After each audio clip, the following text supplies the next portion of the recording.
اعوذ باللہ من الشیطان الرجیم، بسم اللہ الرحمن الرحیم۔ السلام علیکم۔ آج کی جو ہماری ڈسکشن ہے وہ حدیث نمبر 1 ہے، بخاری شریف کی حدیث ہے، کتاب الوحی کی۔ تو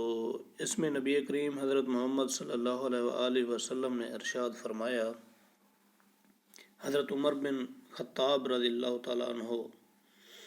نے ممبر پر کھڑے ہوتے ہوئے فرمایا، میں نے رسول کریم صلی اللہ علیہ وآلہ وسلم کو فرماتے ہوئے سنا، تمام اعمال کا دار و مدار نیت پر ہے، اور ہر شخص کو وہی ملے گا جس کی اس نے نیت کی۔ پھر جس نے دنیا کمانے یا کسی عورت سے شادی کرنے کی غرض سے ہجرت کی، اس کی ہجرت اسی کام کے لیے ہوگی۔ دیکھیں، نبی کریم حضرت محمد صلی اللہ علیہ وآلہ وسلم کا اس حدیث مبارکہ میں واضح ارشاد مبارک ہے کہ انما الاعمال بالنیات، بے شک اعمال کا جو دار و مدار ہے نیت پر ہے۔ جس شخص کی جو نیت ہوگی، جو بھی عمل کر رہا ہوگا، اس کی جو نیت ہوگی، اس کا اجر، اس کا ثواب جتنا بھی ہے اس کی نیت کے اوپر ڈیپینڈ کرتا ہے، اس کی نیت کے مطابق ہی اسے ملے گا۔ اگر وہ کوئی چیز نماز ادا کر رہا ہے، روزہ رکھ رہا ہے، یا کوئی عبادات وغیرہ سر انجام دے رہا ہے، اس میں اگر اس کی نیت ریاکاری ہے، دکھاوا ہے لوگوں کو، تو اس کا اجر اس کی جو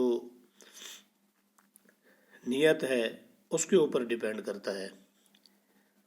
جتنی اس کی نیت ہوگی، جتنا وہ خالص ہوگا، مخلص ہوگا، اس کے مطابق ہی اسے اجر دیا جائے گا۔ اس میں اس حدیث مبارکہ میں یہ ذکر آیا ہے کہ دنیا کمانے یا کسی عورت سے شادی کرنے کی غرض سے ہجرت کی، اس کی ہجرت اسی کام کے لیے ہوگی۔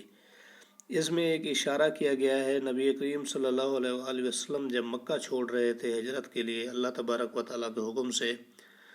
تو صحابہ کرام نے ساتھ ہجرت فرمائی نبی کریم صلی اللہ علیہ وآلہ وسلم کے ساتھ۔ تو ان میں سے ایک صحابی تھے جو مدینہ کی طرف روانہ ہو رہے تھے صحابہ کرام کے ساتھ، تو اس صحابی کو ایک عورت نے جو مدینہ میں موجود تھی، اس نے اس شرط پر نکاح کرنے کی، شادی کرنے کی کے لیے رضامند تھی کہ اگر آپ مکہ چھوڑ کر مدینہ میں آ جاؤ، تو اس کی نیت یہ تھی کہ میں جو مکہ چھوڑ رہا ہوں، میں مکہ چھوڑنے کے بعد مدینہ پہنچ کر اس عورت سے شادی کروں گا۔ تو یہ واقعہ اسی طرف جو ہے اشارہ کرتا ہے، یہ حدیث اسی واقعے کی طرف اشارہ کرتی ہے کہ اس صحابی کی جو نیت تھی وہ عورت سے جو ہے شادی کرنے کی تھی، نہ کہ وہ جو ہے اللہ کی رضا کے لیے جو ہجرت ہو رہی تھی اس کے لیے تھی۔ تو اس میں دیکھیں، یہ واضح طور پر ہے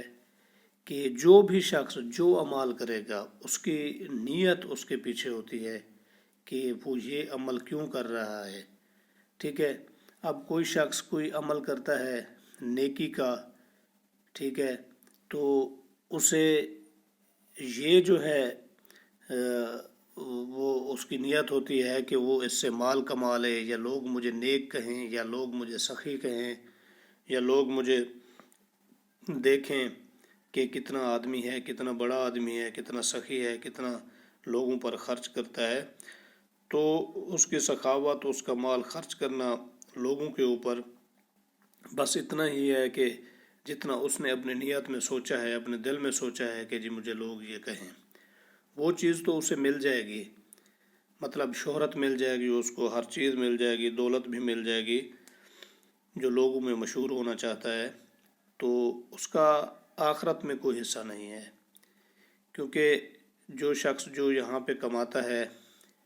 یا تو وہ اس دنیا کے لیے کماتا ہے، یا پھر وہ آخرت کے لیے کماتا ہے، اور جو آخرت کے لیے کماتا ہے وہ بہترین سرمایہ ہے، بہترین اس کا مال ہے جو آخرت کے لیے کماتا ہے۔ اور آخرت کا مال وہی ہے جس میں نیت جو ہے خالص ہو، چاہے آپ جو کام کریں، آپ اللہ کی عبادت ہو، چاہے وہ جس شکل میں ہو، روزہ، زکوٰۃ، حج، نماز، یا پھر خلق خدا جو ہے، مخلوق جو ہے، اس کی مدد کرنا، یا اس کے اوپر اپنے پیسے وغیرہ یا مال و دولت وغیرہ خرچ کرنا، یا فلاح بہبود کے لیے کوئی کام وغیرہ کرنا، تو اس میں بھی نیت کا جو ہے بہت بڑا کردار ہے کہ آپ کی نیت کیا ہے۔ آپ یہ کام خالص اللہ کی رضا کے لیے کر رہے ہیں، یا اپنے آپ کو جو ہے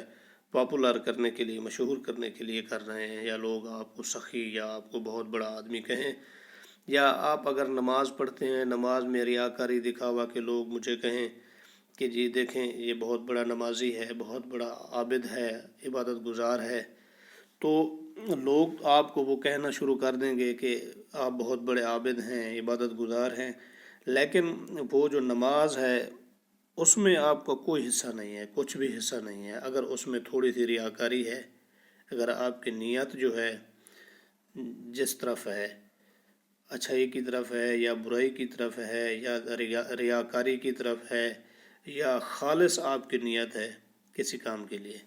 تو آج ہم نے اس حدیث میں یہ ڈسکس کی کہ اعمال کا دار و مدار جو ہے وہ نیت پر ہے، اور ہر شخص کو وہی کچھ ملے گا جس کی اس نے نیت کی۔ تو اللہ کی توفیق تھی، آج ہم نے یہ حدیث دیکھی، حدیث نمبر 1 بخاری شریف کی کتاب الوحی کی۔ تو انشاءاللہ تعالی نیکسٹ حدیث میں ہم جو ہے ہماری ملاقات ہوگی، تب تک کے لیے اللہ حافظ، وما علینا الا البلاغ المبین۔